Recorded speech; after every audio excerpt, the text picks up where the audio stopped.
Em nome do Padre, do Hijo e do Espírito Santo. Amém. Bajo tu Amén. amparo nos acogemos, Santa Madre de Deus. Não deseches as súplicas que dirigimos em nossas necessidades, antes bien, líbranos sempre de todo peligro, Virgem gloriosa e bendita. Glória ao Padre, ao Hijo e ao Espírito Santo, como era Muera no princípio, agora e sempre, por los siglos de los siglos. Amém. Padre, estamos em suas mãos e les pido uma desculpa que não vou estar aqui todo o tempo, ¿está bien? Está bien. Yo también voy a estar aquí un poco. Si acaba el internet es porque está casi lloviendo y viene con muchos truenos y siempre es una batalla aquí la energía con en esa situación y a veces se va la luz. Entonces, si llega a apagar el teléfono es a causa de la lluvia, que está en esa cuestión. Bueno, pues qué bueno poder verlos, poder saludarlos. Y vamos a iniciar el tema, pues, de la Eucaristía, que es un tema central, ¿verdad? En esta vivencia, sobre todo de esta parte de la espiritualidad. La Eucaristía es por encima de todo. Es decir, la Eucaristía es la mayor riqueza, el mejor o el mayor tesoro que Dios nos dejó, para podernos alimentar, para podernos fortalecer y sobre todo para poder trascender en la vida. Es decir, la Eucaristía es uno de los alimentos que ni los ángeles pueden tomar, ni los ángeles. Es un alimento que Dios dejó especialmente para nosotros, los seres humanos. Entonces la Eucaristía tiene una importancia muy grande el crecimiento de la vida espiritual de todo ser humano. Y dentro de la facenda, pues obviamente aquellas facendas que están con un sacerdote, pues es una gran bendición porque tienen la Eucaristía todos los días, tienen esa gracia de compartir precisamente pues este sacramento. De los 7 sacramentos que tenemos en la iglesia, Jesús eh, toma especial cuidado en este sacramento de la Eucaristía cuando lo instituye, cuando lo funda, cuando lo deja en manos de los apóstoles. Y tiene ese cuidado porque, haciendo un poco de historia, vamos a recordar que la Eucaristía es una continuación de lo que ya se ofrecía desde muchos, muchos años antes de que Cristo viniera. Ya cuando el pueblo de Israel salió de la esclavitud de Egipto, después de 400 años, que estuvo preso como esclavo en Egipto, Dios lo saca y lo lleva por el desierto y lo va purificando y le va entregando algunas leyes, algunas herramientas para ellos poder tener ese relacionamiento con Dios más íntimo, más profundo. Porque muchas veces llegan los chavos en la facenda y preguntan, ¿cómo yo puedo hacer oración? ¿Cómo yo me puedo relacionar con Dios? ¿Cómo puedo aumentar mi vida espiritual? Y claro que es algo importante para hacer, porque es un trabajo muy, muy grande. La palabra de este mes que es crees esto, nos habla de no conformarnos solo con las cosas del mundo. Es decir, por ejemplo, llegan muchos a la facenda y ya dicen, bueno, ya con que deje de drogarme, ya. Pues no, porque Dios le va dando a uno la capacidad de entendimiento y de cosas más profundas, más fuertes, más del cielo, más celestiales, ¿no? Entonces Jesús toma ese especial cuidado con la Eucaristía porque va mandándole al pueblo después de que salió de Egipto cómo tenía que hacer ese relacionamiento más íntimo con él, cómo tendría que ser realizado para tener pues esa amistad, ¿verdad? Con Dios, una amistad profunda, seria.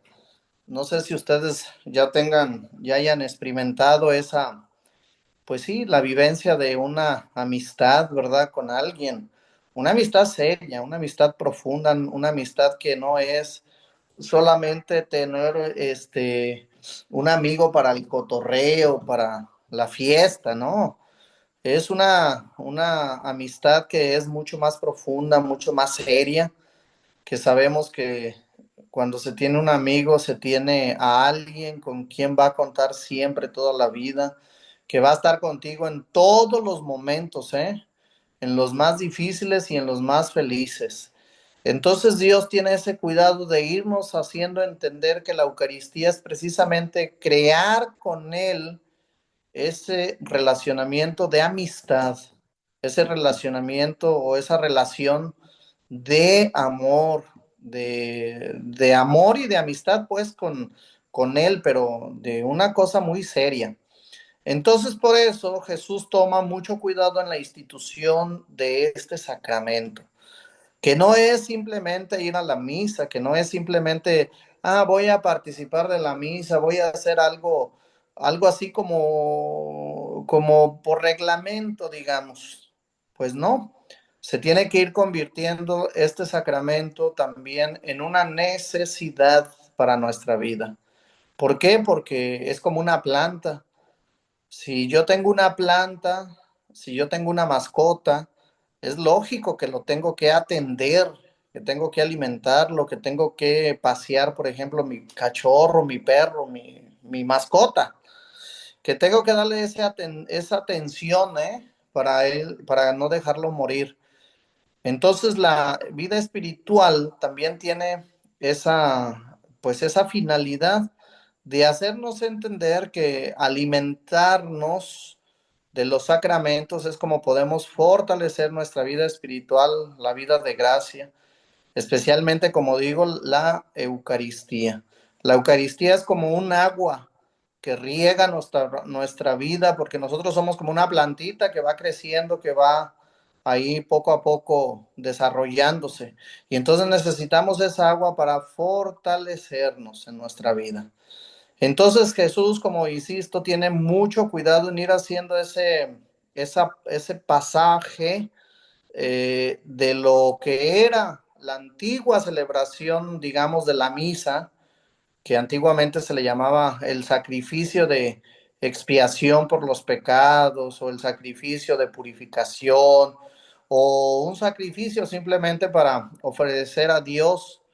Entonces, él va teniendo el cuidado de hacer esa transición para convertirlo en un sacramento que se llama Eucaristía. Entonces, ahí en un principio el pueblo, aquel que estaba caminando por el desierto, purificándose, Dios le manda que ofrezca sacrificios, que lo haga a través de animales, especialmente de los corderos, ¿verdad?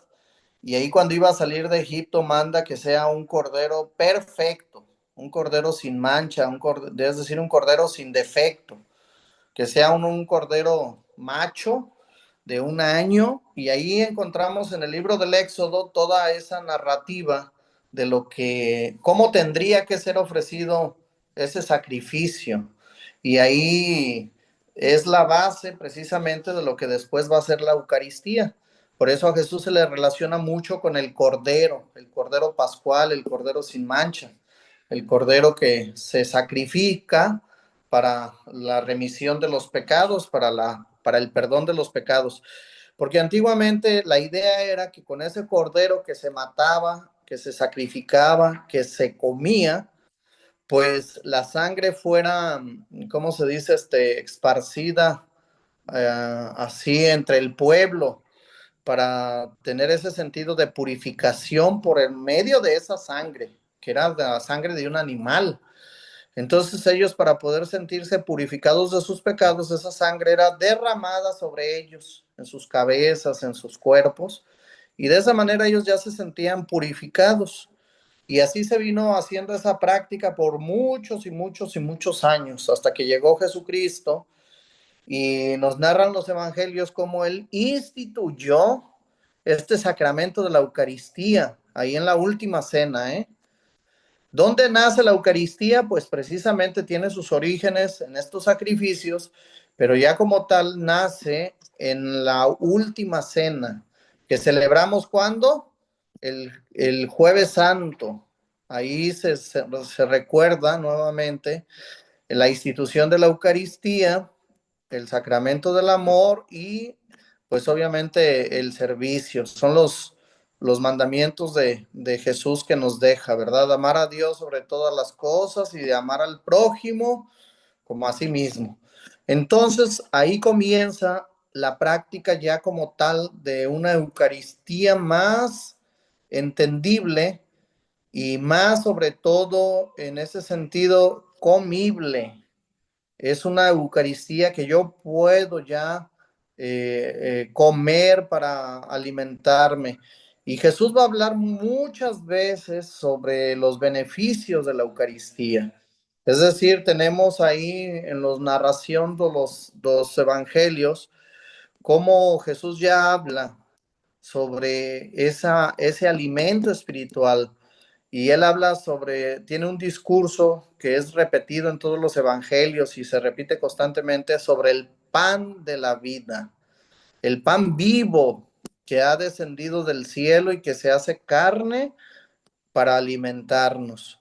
Entonces Jesús va hablando continuamente, va hablando de ese sacrificio, va hablando de qué es lo que va a acontecer para que ellos no se escandalicen. Y hay muchos aún así que se escandalizan, que llegan a decir cómo es que este nos va a dar a comer su cuerpo, cómo este que nos va a dar a comer la carne, la sangre, que acaso somos caníbales o qué, y no comprenden lo que Jesús quiere decir con sus enseñanzas. Entonces ahí muchos de los que lo seguían dejaron de seguirlo porque pues encontraron esa doctrina un poco escandalosa. Y Jesús va centrando toda esa predicación precisamente en eso que es la Eucaristía, en ese sacramento. Entonces él va hablando cómo es que tenemos que comerlo, cómo es que tenemos que participar, cómo es que tenemos que sacarle provecho. Y él va hablando precisamente sobre la vida eterna. Él va diciendo que es un alimento para la vida eterna, que no es un alimento para nuestro cuerpo aquí físico, sino que es un alimento espiritual que va a tener precisamente su recompensa en la otra vida. Por eso cuando habla Jesús en este tema o en esta palabra de mes, ¿crees esto con Marta? Ahí él habla primero sobre que él es la resurrección, que él es la vida, que quien cree en él vivirá para siempre. Jesús está hablando con Marta de una vida que no es esta, sino que es una vida que viene después de la muerte. Pero ahí Marta, pues cegada por el dolor, cegada por la tristeza, ella siempre está pensando solamente en la vida terrena. Y por eso le dice, bueno, sí creo, pero si tú hubieras estado aquí, mi hermano no habría muerto. Mas ahora sé que todo lo que pidas a Dios te lo concederá. Y ahí Jesús, pues obviamente cae en la cuenta que Marta no está entendiendo nada de lo que Jesús le está diciendo. Que Marta quiere simplemente que resucite a su hermano. Y punto. A ella no le interesa nada más, sino que sea resucitado.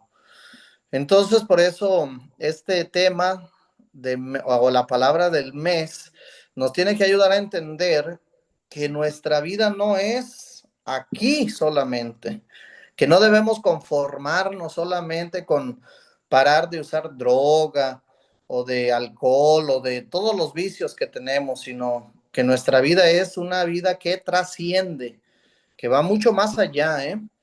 Entonces la Eucaristía es precisamente el alimento que nos va a ayudar a alcanzar esa vida eterna. Y la Eucaristía como tal, pues tiene esos frutos, ¿verdad? Nos da la fortaleza, nos da la vida, nos hace estar bien, nos hace sentir bien. Pero la Eucaristía tiene que ser tomada pues con una actitud y con una, ¿cómo se llama? Conciencia limpia. No podemos tomar la Eucaristía así nada más porque es una cosa que está dentro de la facenda, porque vamos a misa. Sucede mucho con los muchachos que llegan y que ven que los otros se paran a comulgar, pues ellos también se paran sin saber de lo que se trata. Ahí por eso siempre yo tengo ese cuidado de hablar cuando llega uno nuevo dentro de la facenda y se acerca a comulgar. Lo primero que le digo es si ya se confesó, si ya está preparado para recibir la Eucaristía. Y resulta que muchas veces ni siquiera han hecho la primera comunión. Entonces, pues la Eucaristía no es cualquier cosa. De hecho, Jesús ya lo dijo, ¿eh? No hay que tirar las perlas a los puercos, porque las cosas santas son para recibirse también con un alma limpia, no si estando sucios. Y ahí ya San Pablo, cuando hace la narrativa en una de sus cartas, que habla de cómo se celebra la misa, cómo tiene que ser celebrada y cómo Jesús la celebró por primera vez, él habla de que quien come y bebe la sangre de Cristo en pecado, él dice, traga y bebe su propia condenación, su propia ruina. Entonces, para dar a entender que la Eucaristía no es cualquier bobera, cualquier cosa. La Eucaristía tiene que ser respetada con lo que ella significa. Y ahí tenemos varios milagros eucarísticos que han acontecido para fortalecer precisamente lo que es la Eucaristía. Muchas veces, por ejemplo, tenemos un milagro, por ejemplo, en Italia. Hay varios en Italia, pero hay uno que me llamó mucho la atención, que estaba la misa, un sacerdote celebrando la misa, pero él no creía en lo que se realiza dentro de la Eucaristía. Entonces, Dios, ¿qué es lo que le dio? Le manifestó precisamente, y cuando él parte la hostia, ahí comenzó a sangrar la hostia, comenzó a sangrar. Y pues eso, después de estudios y todo, se determinó que es un ser vivo lo que está ahí, de un origen que no se sabe, porque la sangre no tiene un origen humano, sino un origen divino. Y ahí, para que les quede más claro en este sentido de los milagros eucarísticos, cualquier día, ustedes que están en formación pueden ver la película de Carlos Acutis, ese nuevo santo que vamos a tener dentro de la iglesia. Y él hizo como un resumen de todos los milagros eucarísticos para ayudarnos a entender con más seriedad lo que es precisamente la Eucaristía y cómo lo que celebramos ahí dentro de la Eucaristía, pues es una cosa de Dios, ¿eh? Es una cosa de Dios. También un poco para entender más todo lo que celebramos en la Eucaristía, que ahorita que entre en ese punto, es ver toda la estructura de la Eucaristía, desde que iniciamos en el nombre del Padre y del Hijo y del Espíritu Santo. ¿Qué es lo que cada parte de la Eucaristía contiene? Para poder entender eso, les voy a dejar de tarea que vean la película de El Gran Milagro. No sé si ya la vieron algunos, pero esa película, El Gran Milagro, nos habla de todo lo que acontece en la misa, todo lo que acontece que no vemos, pero que se realiza. Ahí desde el sacrificio, desde cuando rezamos el Padre Nuestro, cuando rezamos el credo, todo aquello que tiene la misa y que muchas de las veces ni vemos y ni sentimos nada, pero que se realiza, que ahí está. Entonces, Carlos Acutis hace ese resumen de los milagros eucarísticos para poder nosotros entender que este sacramento es de origen divino, que no es un invento de la iglesia, que no es una cosa de los padres, ni de los obispos, ni del papa siquiera, que lo colocó así como para, vamos a hacer que los cristianos vengan a misa cada domingo, porque así lo estipula, o así está marcado en la ley, ¿no? Es un sacramento que está instituido por el mismo Cristo para ayudarnos a tener esa vida eterna. Por eso él dice que el que come y bebe su sangre tiene vida eterna. Y no es para esta vida, sino para la otra vida que él nos va a mostrar. Y nos la va a mostrar precisamente en su resurrección. Cuando él resucita, nos muestra la vida a la que nosotros también podemos llegar, ¿eh? Habla también hoy esta palabra del mes, de la resurrección, de procurar nuestra propia resurrección. Y obviamente cuando llega uno a la facenda, llega uno muerto, llega uno deshecho, llega uno desvalorizado, llega uno sin ningún tipo de, digamos, de dignidad. Y buscar la resurrección, pues precisamente nos ayuda a ir resurgiendo como el ave fénix, de las cenizas. Ir resurgiendo, pero en esa parte espiritual sobre todo nos va fortaleciendo mucho más. Por eso es que la Eucaristía es tan importante dentro del proceso de la vivencia de esta parte de la vida espiritual dentro de la facenda. Bueno, hasta aquí esa primera parte. No sé si tengan alguna duda, preguntas, dudas. ¿De dónde son?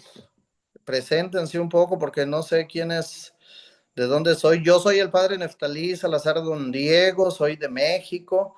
Actualmente estoy aquí en la facenda de Macaé, en Río de Janeiro, en Brasil. Llegué hace 2 meses, estaba antes allá en la facenda de Aguascalientes, en México.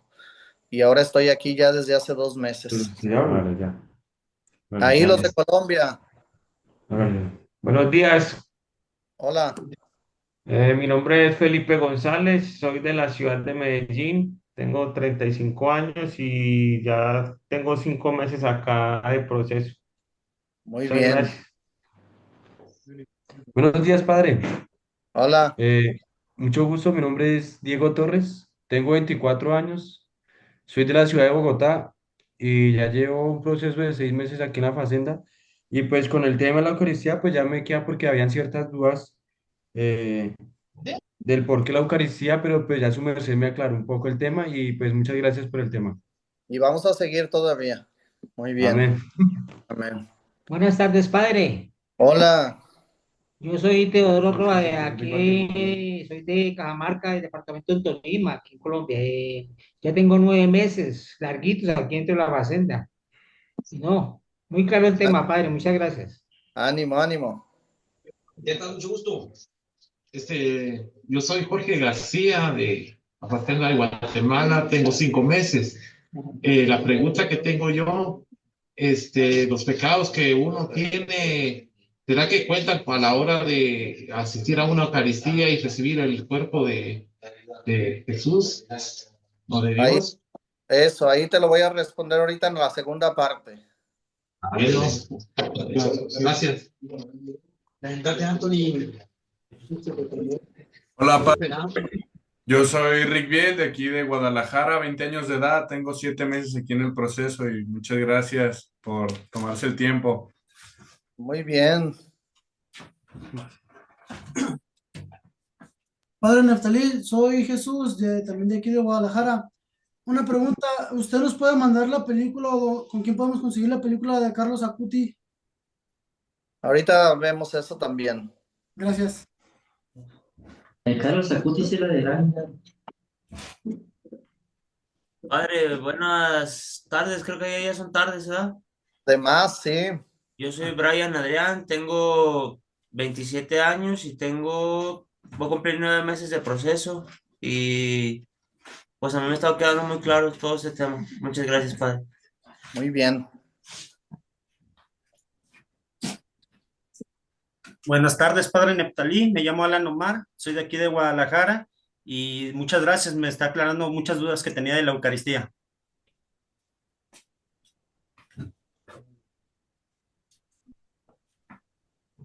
Buenas, ¿qué tal? Buenas tardes.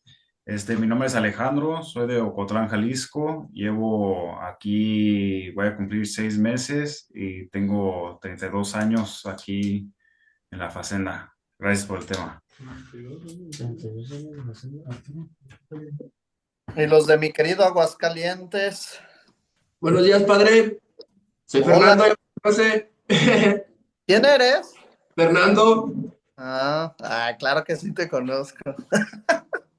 No, me está quedando muy claro, padre, lo de la Eucaristía. Me Bueno, da mucho gusto volverlo a ver. Pronto ya nos vemos. y nos vamos a ver en persona, ¿eh? Sí, ¿cómo no?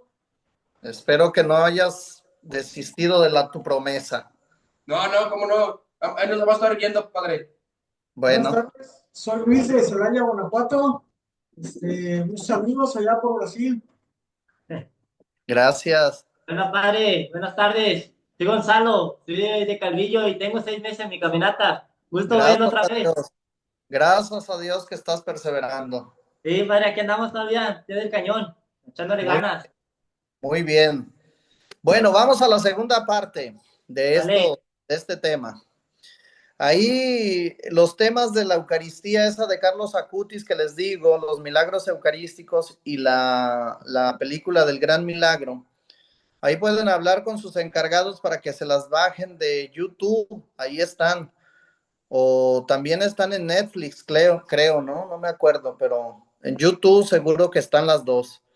Y la de Carlos Acutis, esa dura unos 20 minutos a lo mucho. Y la del Gran Milagro sí es una película que dura más de una hora, como 1 hora y 20.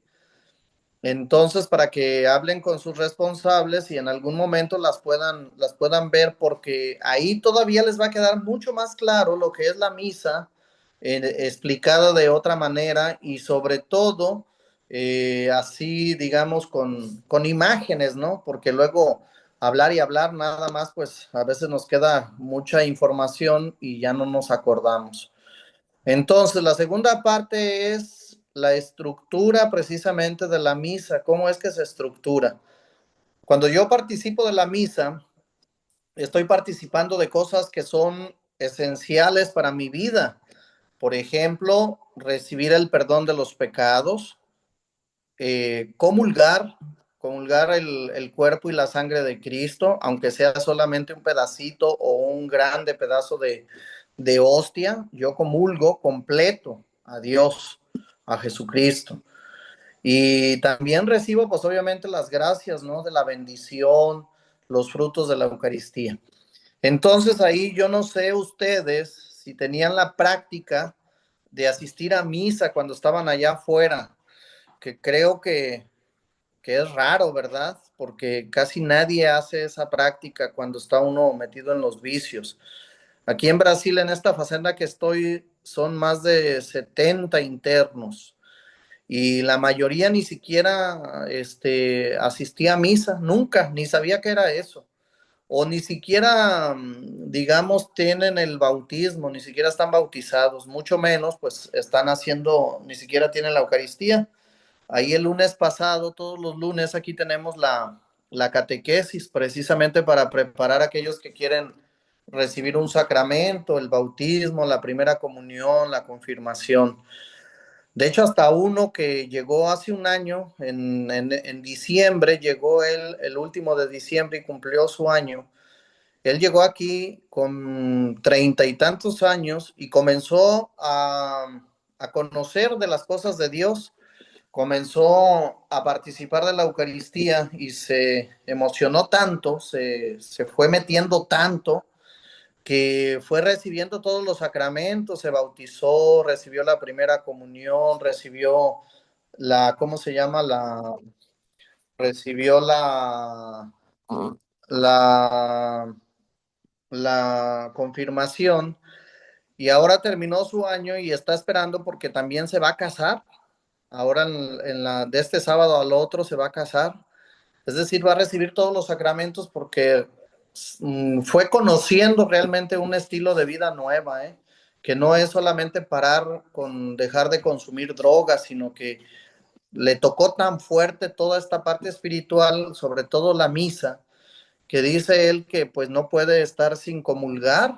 Dice, yo pienso que si me voy y no participo de la misa voy a recaer, porque es algo fuerte para mí y es una necesidad que yo necesito estar comulgando cada vez que voy a misa para me fortalecer, porque si no voy a caer.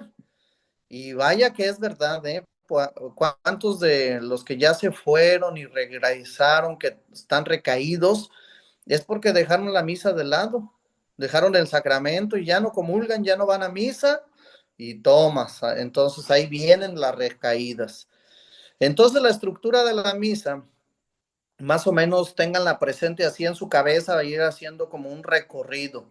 La misa tiene 4 partes importantes, que son las que vivimos en cada misa, sea de domingo, sea una misa especial o la de la de semana, pues la misa ordinaria, como le llamamos. Tiene 4 partes importantes. La primera son ritos iniciales. La segunda es liturgia de la palabra. La tercera es liturgia eucarística. Y la última es ritos finales. Entonces no es difícil de grabárselos porque tiene ritos iniciales y ritos finales. Tiene la parte de la palabra, que son las lecturas, y tiene la parte de la Eucaristía, que es el sacrificio. En cada una de esas partes, de esas 4 partes, acontecen cosas muy importantes para nuestra vida, ¿eh? La primera, los ritos iniciales, comienza desde que el Padre entra y comienza en el nombre del Padre, del Hijo, del Espíritu Santo. Ahí comienzan los ritos iniciales. Y los ritos iniciales son esa introducción de saludo para Dios Padre primero, de saludo para la asamblea, aquellos que participan de la misa, y tiene como particularidad precisamente el perdón de los pecados, que me preguntaba este chavo de Guatemala. Cuando yo participo de la misa, ¿se me perdonan mis pecados? Sí, se perdonan los pecados veniales, ¿eh? Los veniales. Los mortales son aquellos que necesitamos confesar, ir con el sacerdote y confesarnos. ¿Cuáles son los pecados veniales? Pues son todos aquellos pecados que son de pensamiento, que muchas veces son de palabra, pero también que son de omisión. Por eso ustedes saben, o ahí recuerden que cuando rezamos el yo confieso, decimos yo confieso ante Dios Todopoderoso y ante ustedes, hermanos, que he pecado mucho de pensamiento, palabra, obra y omisión. Es decir, en ese momento estamos pidiendo a Dios que nos perdone de todos nuestros pecados, sobre todo veniales. Todos los pecados veniales son todos aquellos que yo he hecho sin pensar. Por ejemplo, son pecados que yo voy planeando. Por ejemplo, me voy a robar de la cocina, no sé, un pan. Y lo pienso, mas no lo realizo. Entonces, eso es un pecado venial de pensamiento. Quiero hacerle mal a un compañero, me lo voy a joder, voy a buscar la manera de fregarlo, pero no lo realizo. Es un pecado venial de pensamiento. ¿Cuántas veces se hablan con malas palabras, se insultan, se dicen groserías, pero no lo hacen con ese sentido de ofender al otro, de humillarlo, ¿no? Entonces son pecados veniales de palabra, que no dejan de ser pecados, pero que no son tan graves, ¿verdad? Porque no es lo mismo, por ejemplo, pensar una mala acción y quedarse con ese pensamiento a realizarla. Porque ya cuando la realizo, entonces ya estoy en un pecado mortal. Ay, se me vinieron unos malos pensamientos con una chava de, no sé, en esa parte sexual, ¿verdad? Pero quedan ahí. Son pensamientos impuros, son pensamientos contra la pureza, pero son pecados veniales que no llegan a concretarse. Ahí la acción concreta es cuando ya realizo alguna cosa, es decir, ya cuando me meto con esa chava o cuando yo solo me doy placer o cuando ya empiezo a ver una pornografía o empiezo a ver cosas así ruin. Entonces ahí ya concretizo aquello que pensé. Mientras no se realice, mientras no lo haga, mientras no lo lleve a cabo, son pecados veniales que tienen su perdón precisamente en ese acto penitencial, como le llamamos, dentro de la misa y que está dentro de los ritos iniciales antes de oír precisamente la primera lectura. Ahí viene ese momento que rezamos el perdón y el sacerdote dice que Dios Todopoderoso tenga misericordia de nosotros, perdone nuestros pecados y nos lleve a la vida eterna. Amén. Eso se llama absolución de esos pecados veniales. Y ahí ya después cantamos Señor, ten piedad, Cristo, ten piedad. Cantamos el Gloria como un himno importante dentro de la misa para alabar a Dios. Es como el himno principal, es como un canto que le dedicamos a Dios, ¿verdad? Es un himno muy especial. Y por eso lo cantamos pues solamente en fiestas importantes, en celebraciones importantes. No que la misa no sea importante, la misa es de por sí importante, pero tenemos algunas misas que son especialmente más importantes, que le llamamos solemnidades, como la misa de domingo. La de misa de domingo pues es una misa solemne que no podemos faltar. Entonces, esa primera parte de la introducción de los ritos iniciales termina con la oración colecta, cuando el sacerdote dice, oremos, abre las manos y reza una oración y da paso para que comience la segunda parte de la misa que se llama liturgia de la palabra, que son las lecturas, en pocas palabras. Ahí comienza la primera, el salmo, la segunda, el evangelio, la homilía. Todo eso tiene que ver con la palabra. Ayer celebramos precisamente el domingo de la palabra. No sé si en todos los lugares, en las facendas que están en este tema la celebraron, porque es un domingo que el Papa estableció ya desde hace tiempo. Entonces se celebra en toda la iglesia, en toda. Y ayer fue el día precisamente de la palabra, en el que centramos nuestra atención en Jesucristo, la palabra con mayúscula. Es decir, es el día en el que debemos de venerar con mucho respeto esa parte de la misa que es la palabra, pero sobre todo la Biblia. Cuando llegan a la facenda se les pide como requisito siempre que lleven una Biblia, porque es la que une precisamente todas las creencias, todos los cristianos, nos une la Biblia es nuestra base, es siempre aquella base que tenemos para poder tener un punto de unidad con todos. Y los protestantes, los que no son católicos, los que no son cristianos, usan la Biblia, ¿eh? Al menos las tres religiones que somos hermanos, los judíos, los musulmanes y los cristianos, pues siempre nuestro punto de referencia es la Biblia, y que son las tres religiones que son mayoritarias en todo el mundo. Entonces la Biblia es un punto importante y por eso es colocada esta parte de la palabra dentro de la Eucaristía. Dice el libro de los Hechos de los Apóstoles que los primeritos cristianos, aquellos que empezaron a creer por primero, asistían a la celebración de la palabra, la escuchaban y la llevaban precisamente a la práctica, la meditaban y la llevaban a la práctica, participaban de la palabra y del banquete eucarístico. Es decir, estas dos partes de la misa han estado siempre, siempre. Por eso Jesús, antes de que partiera el pan, antes de darles el pan a los discípulos en la última cena, lo primero que hace él es purificar a los discípulos, les lava los pies. Y ahí solamente salió uno que estaba participando de esa última cena, que no era digno de participar precisamente de la cena, que era Judas Iscariote. Porque ya dice la Biblia, ya el diablo había colocado esa mala intención en su corazón.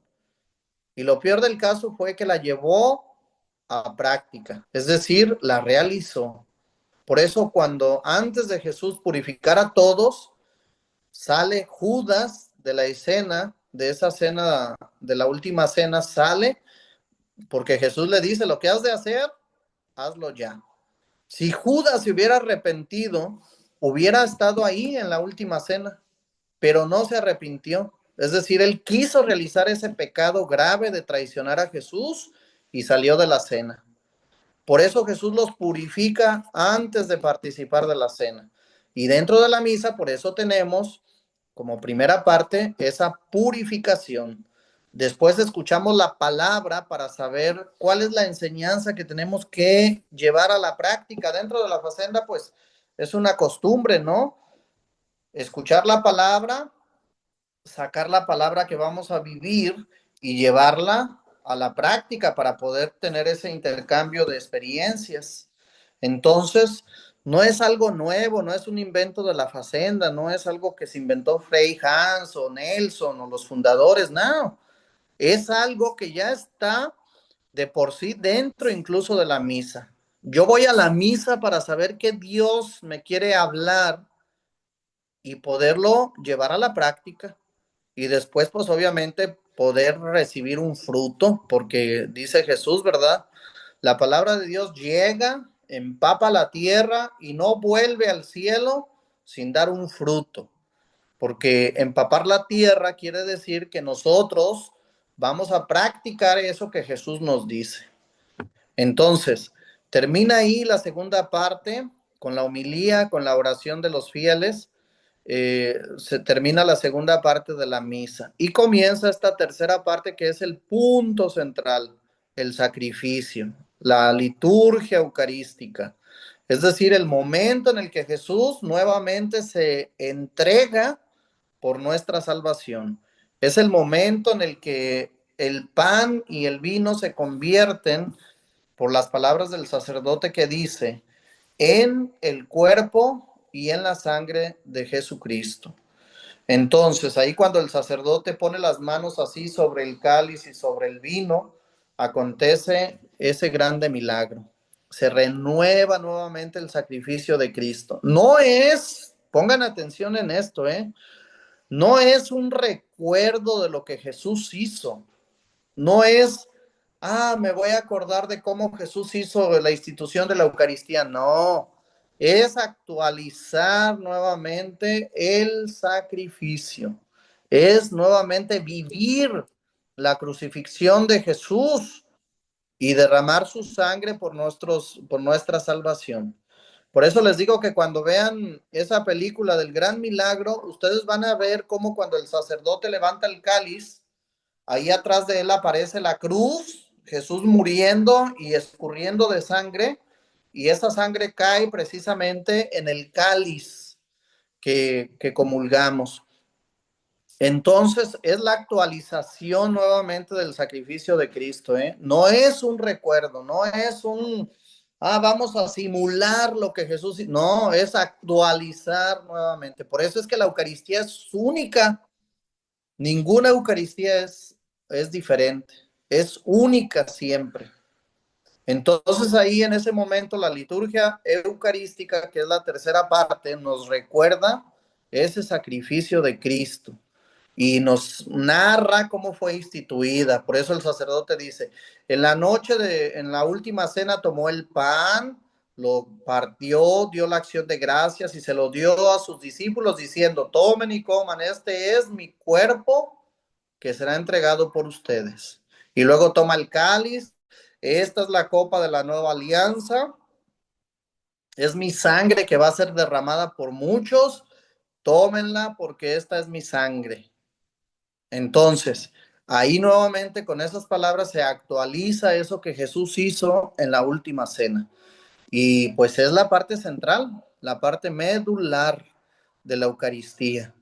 Y viene precisamente pues ese momento de reconciliarnos con Dios, de reconocerlo como nuestro Dios, de darle adoración a Jesús Eucaristía, de disponer nuestro corazón y de comulgarlo.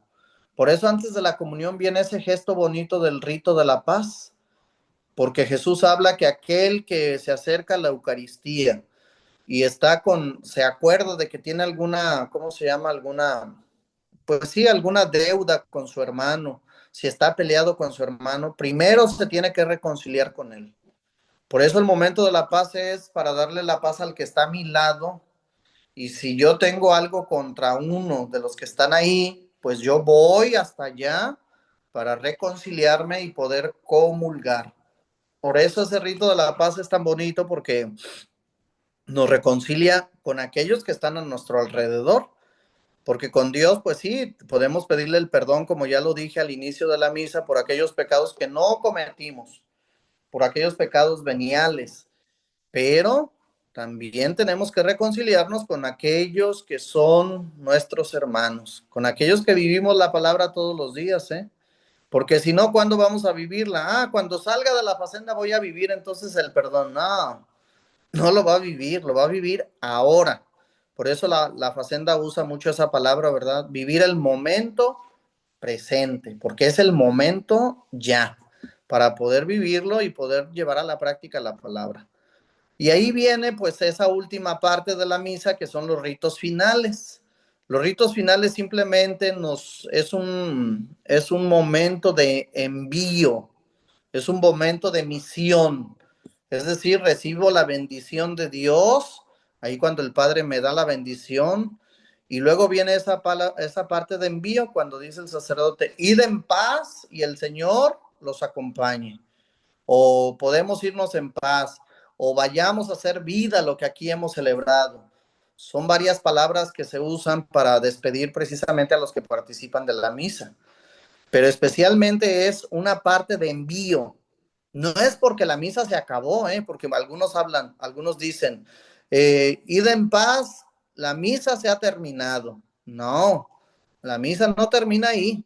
La misa comienza, se llama misa porque es de una palabra que se llama misión, misión. Es decir, que aquello que usted vivió dentro lo va a llevar a la práctica afuera. Por eso la misa comienza cuando usted sale de la iglesia, de la puerta para afuera. Ahí comienza la misa, porque va a comenzar la vivencia de la palabra, lo que usted aprendió de Dios, sintiendo el perdón de sus pecados, fortaleciéndose con la comunión de Dios, habiendo comulgado y llevando con usted precisamente la bendición del Señor, porque imagínense qué bonito es que Dios nos bendiga, sentirse bendecidos, pues claro que es una cosa maravillosa. Entonces son esas cuatro grandes partes de la misa estructuradas que podemos nosotros vivir en cada una de las celebraciones que asistimos. ¿Cuánto tiempo, que ya me hicieron alguna vez esa pregunta, cuánto tiempo alguien que comulga, cuánto tiempo permanece Dios en su vida? Todo el tiempo que usted quiera, mientras usted no peque.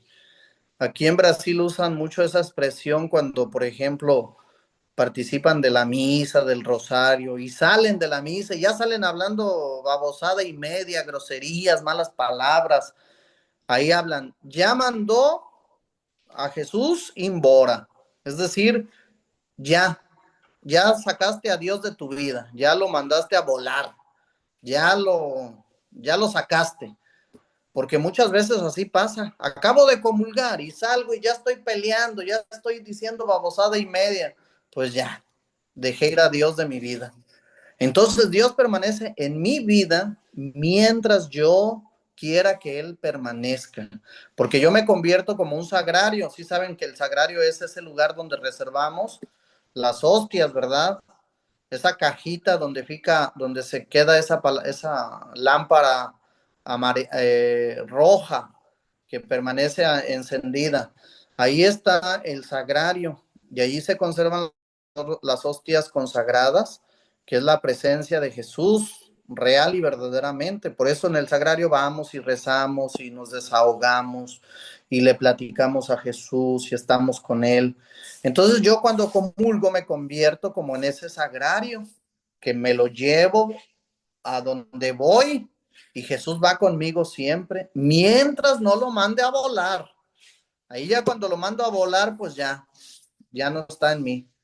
Entonces, por eso es importante mantenerse siempre en misión, sabiendo que aquello que escuché en la misa lo tengo que vivir, tengo que llevarlo a la práctica y siempre pues llevando obviamente esa bendición para los demás. Eso es este tema. Ahora sí, preguntas o dudas o comentarios, experiencias de la misa.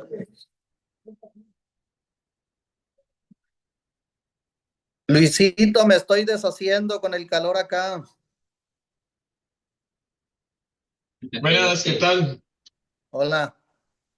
Mi nombre es Anthony García, llevo 5 meses de estar acá en la Facenda. La verdad de que pues, yo tengo una vivencia con lo que es la Eucaristía. Yo, si no mal recuerdo, la última vez que yo hice, pues comulgué, fue cuando me hice mi primera comunión. De ahí un par de meses nada más. Y luego, pues ya no asistí más, creo que a la iglesia, ya no comulgué. Y tuve lo que es, bueno, me junté, tengo mi esposa, mis 2 hijos. Y la verdad que vine aquí a la Facenda y estaba sin comulgar, sin nada. Entonces vine y pues tenía esa gana de participar en la Eucaristía. Vino un sacerdote, el cual pues fue cuando, primero pues me confesé y todavía sin, sin comulgar.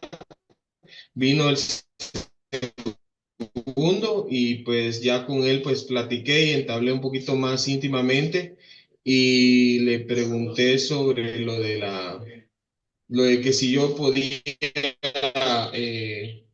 ¿cómo me refirió en este caso? No estoy pues con ella íntimamente ni nada, pero más sin embargo hice como que una promesa ante Dios, ¿verdad? Donde me comprometo pues al salir de acá pues llevar lo que es ya el proceso para poder casarme, ¿verdad? Claro. Para poder llegar a casarnos por la iglesia. Sí, Y claro. luego pues hice lo que es ya con ese razonamiento, porque tenía esa duda, pude comulgar y la verdad que fue algo que me ayudó, fue ese empujoncito que necesitaba para mantenerme más lleno del Espíritu Santo, para comprender muchas cosas que me pasan acá en la Facenda, para poder discernir y la verdad pues fue ese momento que lo compartí también con un compañero de acá que tiene mucho conocimiento de ello y la verdad fue una parte de mi vida que fue sin explicación para mí, algo que de verdad llenó mi vida, llenó mi corazón y hasta el momento me siento más cerca de Dios. Claro, ya es como les platiqué de ese caso de este muchacho que terminó su año ahora en diciembre. Él llegó, obviamente en su momento, pues también se juntó. Aquellos que están, que tienen ya su mujer, que tienen hijos, que ya llevan años juntos, cuando llegan a la facenda pueden comulgar. Claro que sí, porque ya no están juntos. Desde el momento en el que se separan, no hay ni un sacramento, ni hay nada que los una, porque no están ni siquiera casados, están juntados, nada más. Entonces, desde el momento que se separan, cuando ustedes tienen ese deseo de comulgar, ¿pueden hacerlo dentro de la facenda? Claro que pueden hacerlo siempre y cuando se confiesen primero. Entonces hay que confesarse y luego, pues, comulgar. Ahí, como les digo, el ejemplo de este muchacho, él ya terminó y él dijo, yo no me quiero ir de la facenda sin antes casarme, porque yo no me quiero quedar sin la Eucaristía. Claro que él, si él terminó su año y él se regresa a su casa, ¿va a poder comulgar? Ya no, porque ya va a regresar nuevamente a estar en pecado, a juntarse con aquella que ni siquiera están casados. Entonces es necesario casarse primero para no perder la Eucaristía. Por eso es que les insistí que la facenda no es solamente dejar drogas, alcohol, no es simplemente dejar los vicios, las mañas, es ir más allá de cosas mejores que voy conociendo dentro de la facenda, sobre todo en este campo espiritual. Y la Eucaristía es una de ellas. Bueno, ¿alguna otra pregunta, duda, comentario? Sí. Padre, Hernán, platícanos. Bueno, adelante, Guadalajara. yo tengo una duda. Hay que tener como ayuno para tomar la Eucaristía o algo así. Sí, hay un ayuno que se prescribe que es al menos 1 hora antes no comer nada. Obviamente puedes tomar agua, puedes hacer esto. ciertamente, pues nosotros, nuestra costumbre es no tanto de guardar ese ayuno, porque generalmente no es que cuando entres a la iglesia después de que cenaste ya vas a comulgar.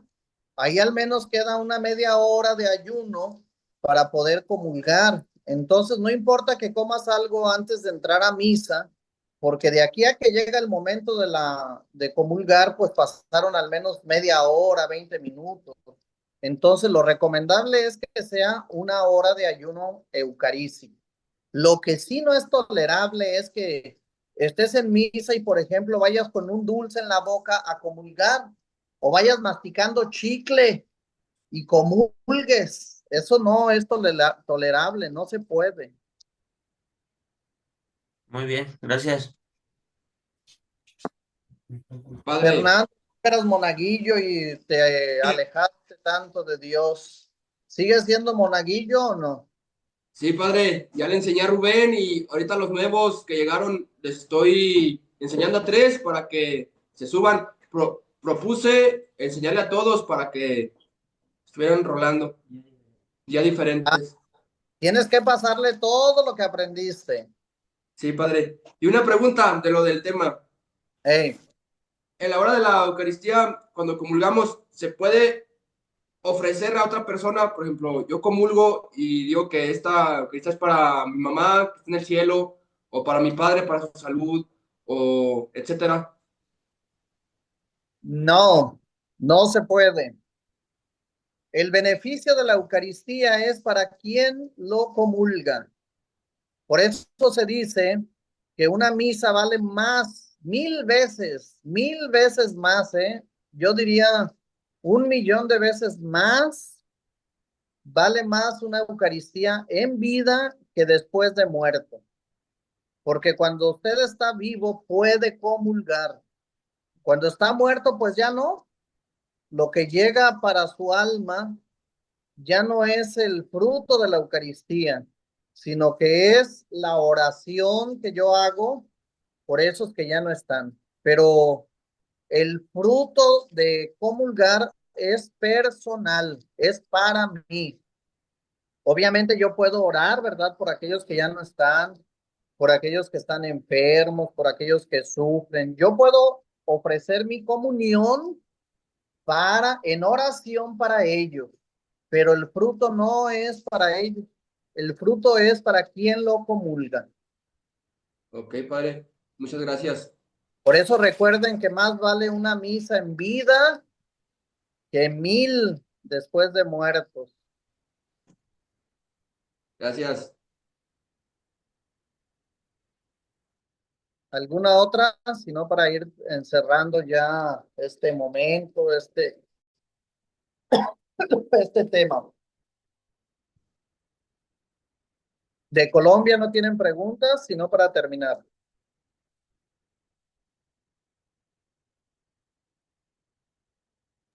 Bueno, vean esas películas que les recomendé, ojalá las puedan ver antes de terminar la formación y las tengan ahí escritas para que cuando salgan puedan verlas y que les quede mucho más claro. ¿Está bien? En el nombre del Padre, del Hijo y del Espíritu Santo. Amén. Te damos gracias, Señor, por todos tus beneficios. A ti que vives y reinas por los siglos de los siglos. Amén. Amén. Que el Señor esté con ustedes. Espíritu. Y la bendición de Dios Todopoderoso, del Padre, del Hijo, del Espíritu Santo, descienda sobre ustedes y los acompañe para siempre. Amén. Pues muchas gracias. Un gusto poder verlos a todos, saber que están bien. Saludos a Aguascalientes. Dile Mi querida- saludos, le mandan saludos a todos los mis querida compañeros, padre. Juanita. Se lo extrañan. Te Hasta mando saludos, luego. Chiquini. Que lo extraña mucho, Chiquini.